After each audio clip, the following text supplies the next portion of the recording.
tienes despierta? ¿Qué pasó, weona? Bueno, escuché algo, te lo juro. Yo no he escuchado nada, weona. Dígame que alguien más lo escuchó. Pero, weón, ¿escuchar qué? Ya traje mi almohada para dormir con ustedes. Gaby, weón, ¿por qué te viniste al cuarto de la chiquilla?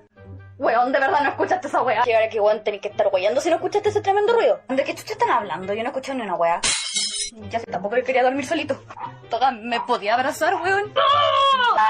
Che, tu marijo de la bastarda, ¿qué haces asustándonos así con ese ruido de mierda, weón? ¿Qué ruido, conche su madre? Yo estaba buscando la weá de máscara para asustarlo. ¿Por qué están todos escondidos aquí?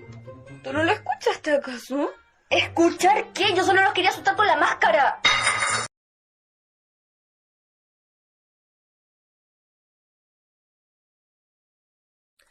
Yo